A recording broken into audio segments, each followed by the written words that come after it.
वारी जाऊं मैं सतगुरु के. The questioner says, Sir, I don't want anything from life. I have no dream. I have no interest in anything. That's why there is nothing that makes me happy.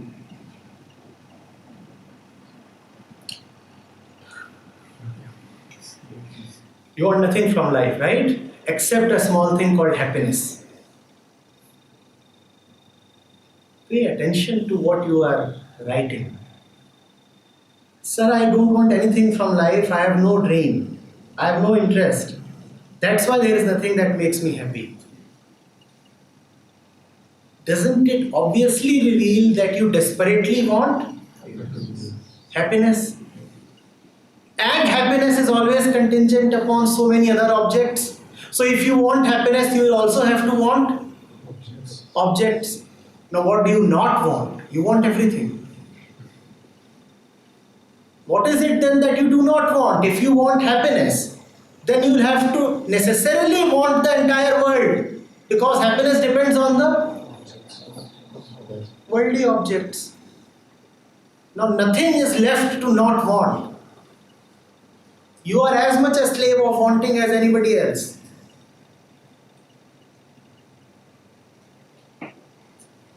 Ultimately, you see, nobody wants objects.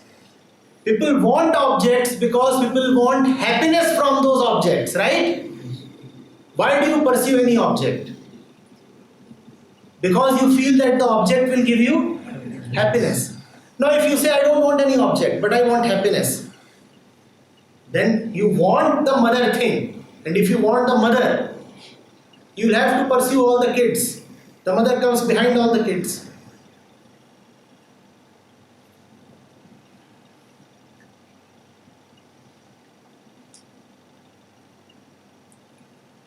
I'm alive only because of my love of parents and their hope.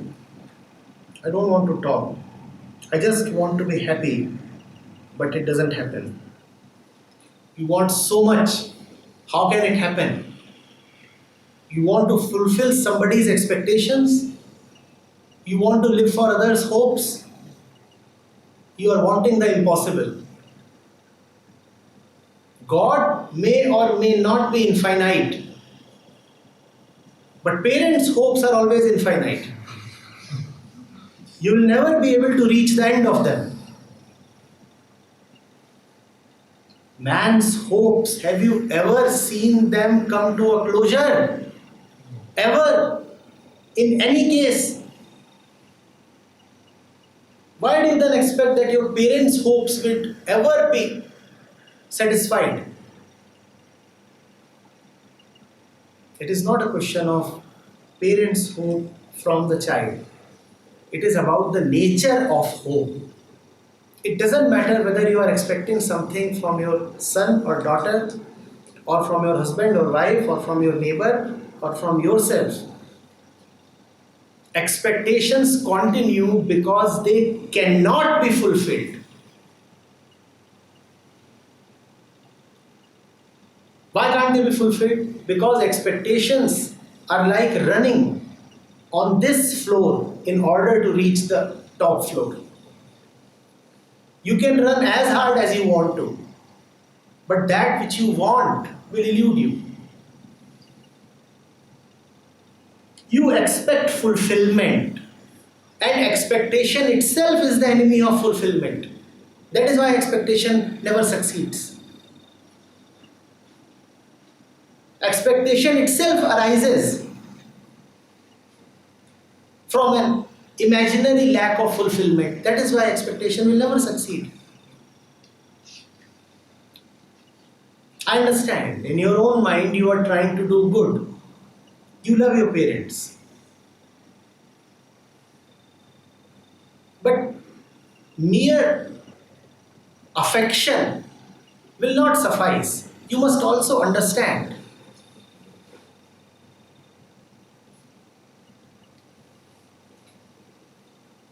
Perceived nobility or purity of intentions does not take you too far.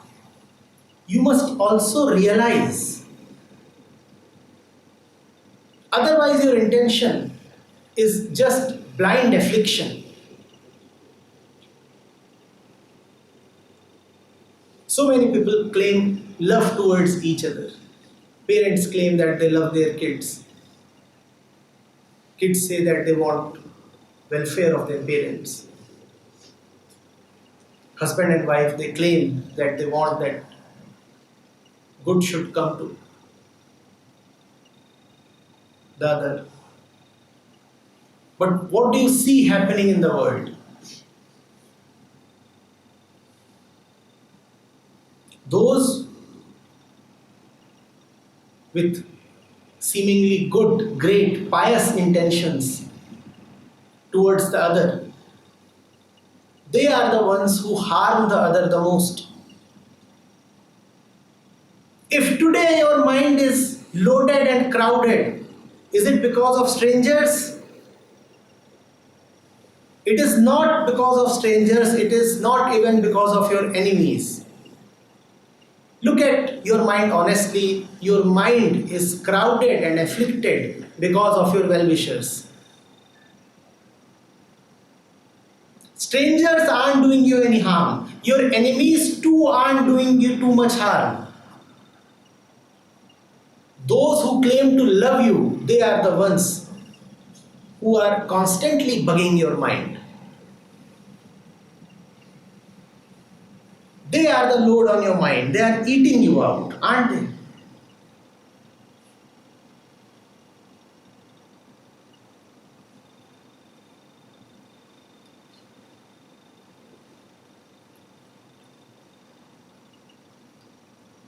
Anu was calling people for a day with the master program today. And several of the responses she got had so much helplessness in them. I really want to come. But today is Karwa Chauth. This wife,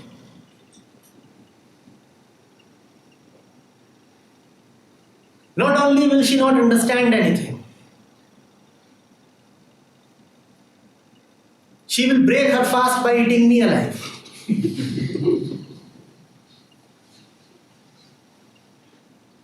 Who is preventing you from coming to realization?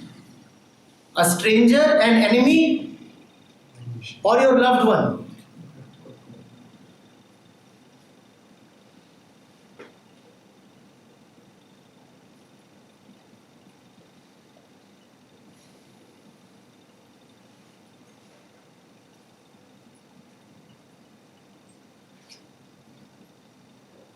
मात पिता सुत स्त्री आलस बंधु कानी साधु दर्शको जब चले ये अटकावे आनी. Has Kabir named Ripu, Shatru, Dushman, enemy? Whenever you will move towards godliness, these are the ones who will become the biggest obstacles. Mat, Pita, Sut, Istari, Alas, Bandhu, Kani. Anakali. Hesitation.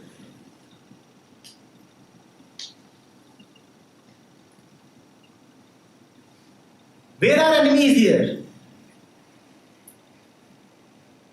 Now tell me, whose hope do you want to fulfill?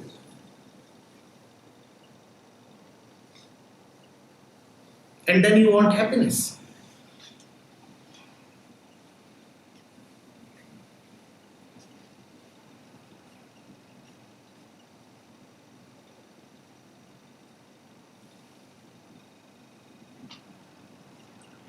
Before 3 years, I was a person having a lot of dreams. I wanted to be a scientist, a social worker, but now there is nothing. I am beginning to hate everything. It is obvious. The result of running after hopes, the result of running after happiness is that you will get the dualistic counterpart of what you are running after. If you run after a coin because one side of the coin appears attractive to you, would you get the other side of the coin? Run after happiness, you will obviously end up with a lot of disappointment, indifference, and hatred, as you say. It had to happen.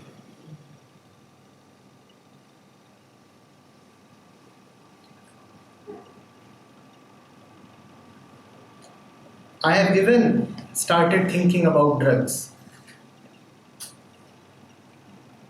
I have to take sleeping pills. I don't know why I have begun to avoid my work as well. I have left with no interest in anything. Please don't do this to yourself.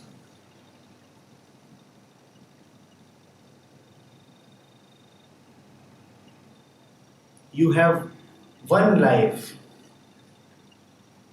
and your sole responsibility is to live it fully.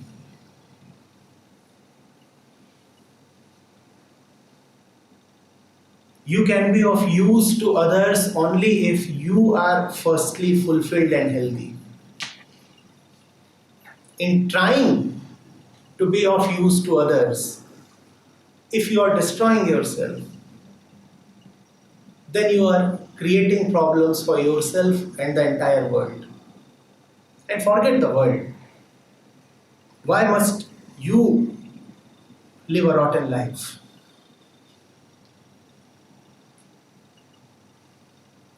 You are trying to do a lot for others. Why don't you ask this question to them? You are destroying your life for the sake of others. Now, why don't you go to them and seek help and a solution?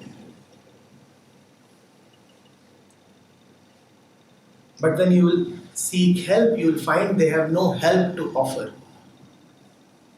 They themselves were in need of help. That is why you sunk.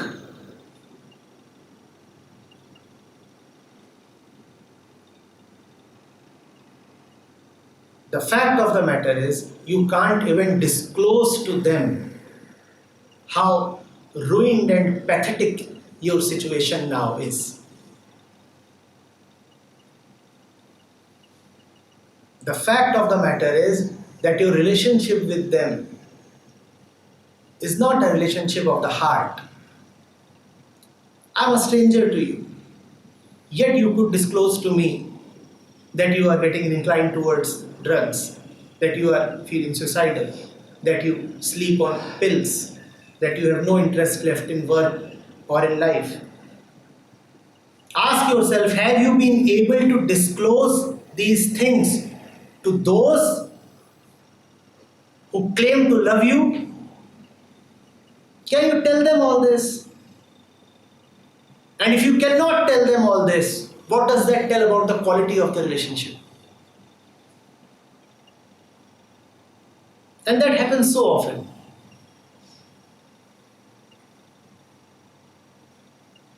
Teenagers come who cannot talk about their problems to their parents. Husbands come who cannot tell of their heart to their wives. Wives come who have no confidence in their husbands. And they come to me, and I am a stranger. And they often say, it is for the sake of the other that I have taken so much trouble upon myself. I say, if you have taken this trouble upon yourself for the sake of that person, why don't you share this trouble firstly with that person? But that person won't be available to share this trouble. He is the trouble.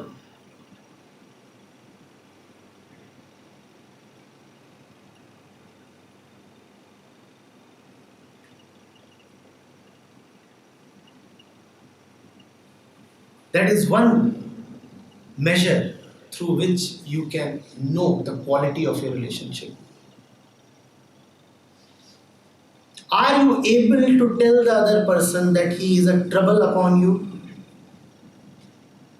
If you can tell this to the other person, then the relationship is healthy. The relationship is not rotten if two people are troublesome to each other. The relationship is really rotten when two people can't even tell each other how big a trouble the other one is to him or her.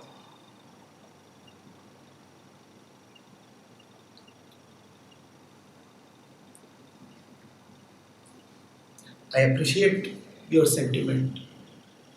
You want to be of help. Somewhere you are operating from love.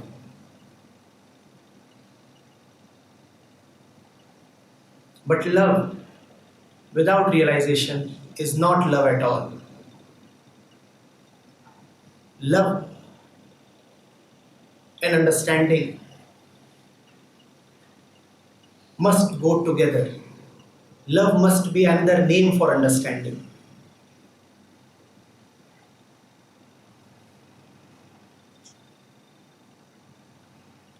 Love is the flowering of one's life. Love cannot be your destruction.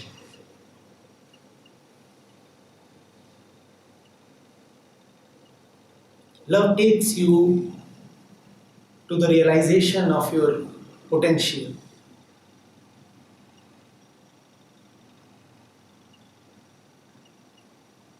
Love helps you blossom into what you really are.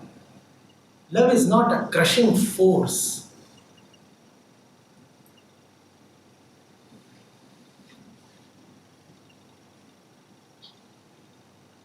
Yes, you do a lot for the other in love.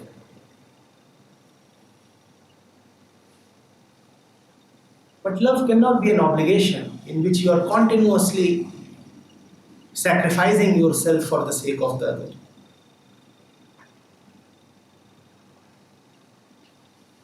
You probably have read some stories.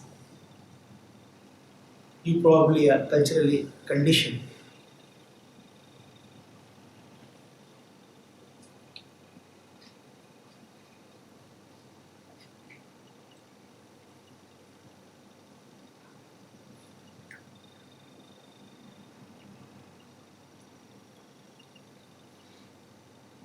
The first step towards redemption is shrug off all that you have taken upon yourself. Act very selfishly. Look at your life, see where you stand, and see what is best for you. Have faith that which is good for you will also be good for others.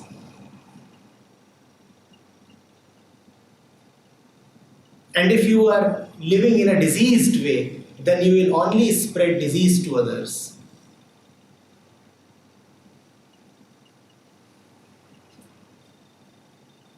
For once, keep aside all your noble intentions, all your duties. I said, act very selfishly, purely selfishly.